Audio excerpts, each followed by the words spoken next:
Epilogue. 2 months later. Jude. Are you ready to attempt your imaginative exposure again? Christian, my therapist, asks.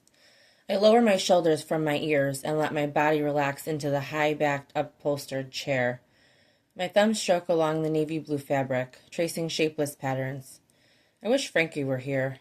I imagine her sitting on my lap, her hair pressed against my cheek, close enough for the flowery scent to calm me. The weight of her grounding me here. The shape of her ass molded to my thighs. The way she feels while she's riding me in bed before we start our day. And now I'm hard. I think so, I coughed to clear the hoarseness from my voice. Yes. Good. I'm going to read the scenario we prepared, and I want you to sit through it. Allow the sensations to move through you without doing your compulsion. I nod once. Ready? Yep. Okay, let's begin. He opens his laptop to the document we wrote 6 weeks ago and begins to read. The room is dark. Jack hides beneath his blankets, and I can hear the sound of his scared breaths. Sometimes when it's late at night, I climb in with him, but the last time Dad found us together, he called me a bunch of horrible words as he hit me. Now Jack won't let me comfort him until we're both sure Dad's asleep, because he doesn't want my punishment to be worse. 1.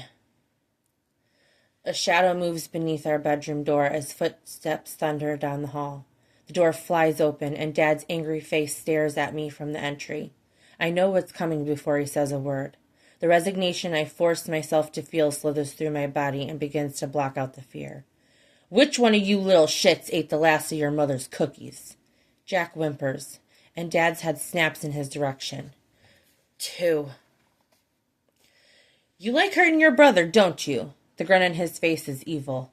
He's across the room in a flash with his hand clamped around my arm as he drags my unresistant body with excessive force. He pushes me into the center of the bedroom and turns my back to the door. Strip. I drop my cotton sleep shirt to the floor. Jack slips off his bed and backs into the corner of the room, covering his ears with his hands as tears track down his cheeks. 3. The belt sails through the air, landing with a violent smack across my back. I bite my tongue to keep from crying out and keep my eyes locked on Jack's. I didn't mean it. Please stop, my brother cries. The second and third hits rain down on me, but I remain stoic and unyielding. I count the seconds from start to finish, knowing the punishment will end once I finish counting.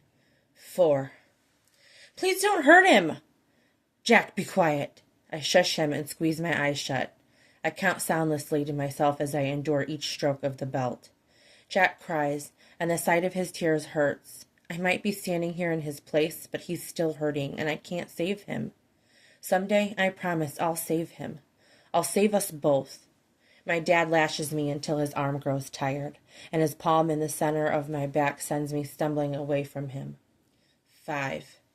I wait until the door to our bedroom snicks closed before I pick up my shirt and crawl back into bed. That night, Jack sneaks between the covers to comfort me.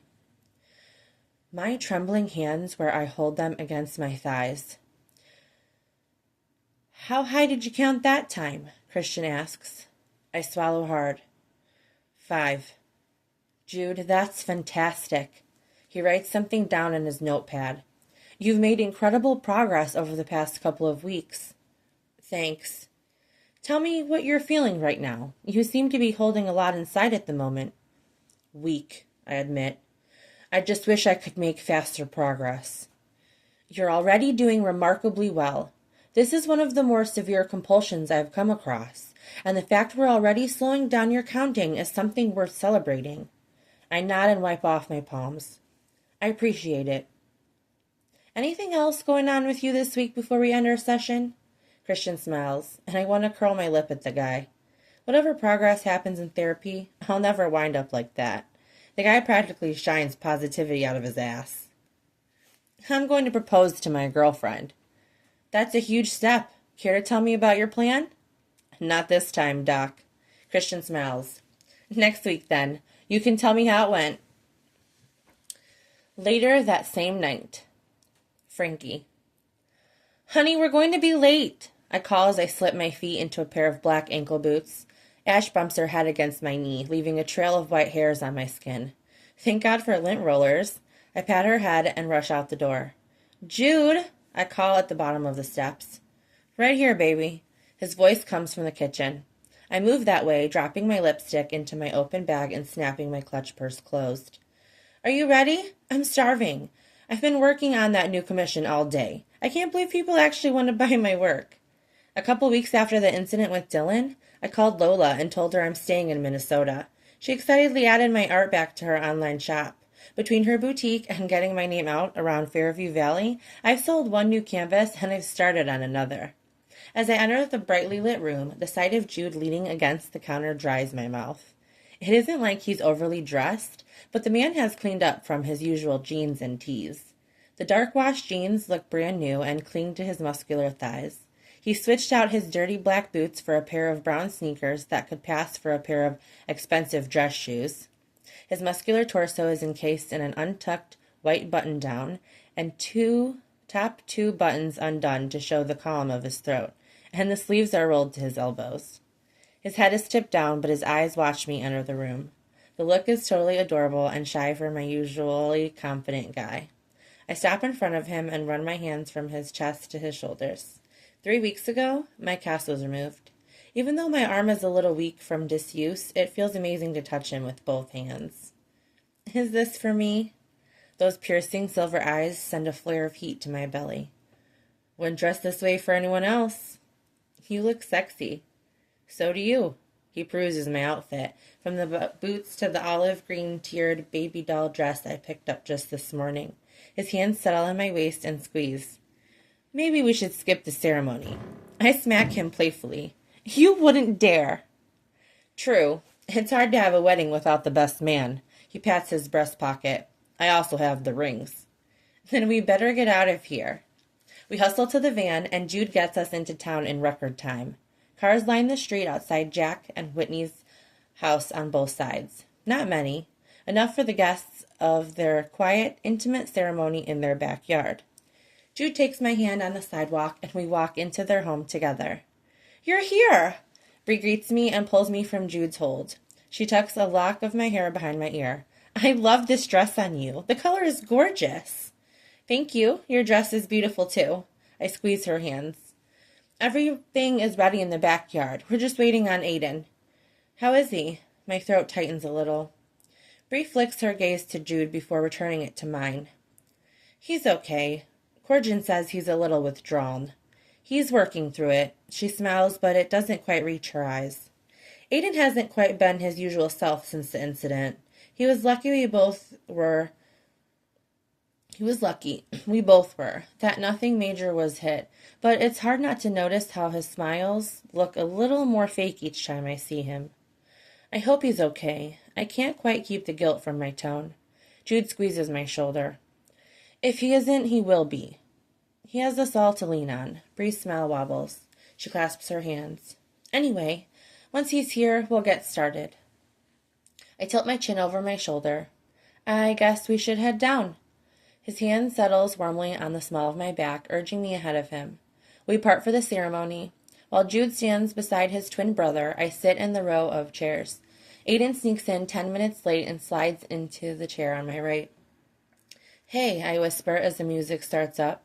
Hey, the corners of his mouth tip up. As time goes on, he reminds me more of the Jude I first met. Day by day, he's building his walls. Glad you made it. He drapes his arms loosely over the back of my chair, keeping his eyes trained on the front. He twists the ends of a lock of my hair, then drops it. Almost didn't, he admits. Couldn't let my family down. Juniper sweeps down the white fabric aisle in a peachy pink dress and stands to the left of the archway. I open my mouth to respond, but the music grows louder, and Whitney descends the stairs from the deck. The white dress swirls around her ankles and showcases her adorable baby bump. The ceremony is quick, with a few laughs, tears, and heartfelt vows. Before I know it, Jack and Whitney are kissing in front of their family and floating back down the aisle. Jude doesn't bother with the march. He appears at my side a moment later. Mind if I steal my girl? Aiden steps back. She's all yours. He tucks his hands in his pockets and walks away. I tilt my chin to Jude. I'm worried about him. I know. He leans down and kisses me. We'll keep an eye on him. Did you need me for something? Come with me. Jude slips his warm hand in mine and pulls me away from my seat. We make the short trek back down the aisle until we're standing beneath the flower arch. Jude sends me into a twirl, and I giggle as the yard spins in my vision. He tugs me back into his chest, and I come to a stop with my palms against his pecs. The song, Nothing New, by Brandon Lake, streams through the Bluetooth speakers Jack had set up. Jude moves us into a slow dance, and my heart begins a wild flutter in my chest as he begins to sing those 3 little words of the chorus in my ear. The sound of his deep, rough tone wrapping around lyrics in such an intimate way has tears pricking the corners of my eyes. And before I get a hold of it, he sinks to a knee on the ground. Oh my God. Jude smiles at me with the most beautiful look I've ever seen on his face. He takes my left hand in his and pulls a ring from his breast pocket. I told you I had the rings, he winks. Tremors threaten my ability to stand as my legs begin to shake. Franklin Zillman? He blows out a harsh breath and looks away. When he looks back, his cheeks are pink. I love you. I don't know exactly the moment it happened, but I fell for you in the place that has brought me peace for most of my adult life. The thing is, it wasn't actually peace I felt it there. It was safety. And it was fucking boring. But then you showed up, and your fiery spirit lit up my world. All the dark corners became exposed, and I couldn't hide them any longer. You make the counting stop. A sob crawls up my throat. When I'm with you, I now know what peace is supposed to feel like. It's bickering over breakfast and long mornings in bed and quiet walks with the dogs around the property. And it's listening to the scratch of your pencil when you draw and your nervous ramblings. I know we haven't known each other all that long, but I know without a doubt that I want to spend the rest of my life tied to you in all the ways 2 people can be tied to one another. I want to be your husband. I want to be your best friend. I want to be the father of your kids if that's what you want someday. I just want you, Frankie, in whatever way you'll have me. Marry me. Yes, I gasp through the tears. Oh my God, yes, I'll marry you. He slips a stunning solitaire diamond ring on my finger. I love you. I lean down to cup his cheek in my hands. I love you too. Whoops and cheers break out from near the house. Jude stands and turns me in his arms until we face his family lining the deck. He lifts my hand with the new ring and presses a kiss against the diamond before lifting our hands in the air. Welcome to my family, Franklin Powell.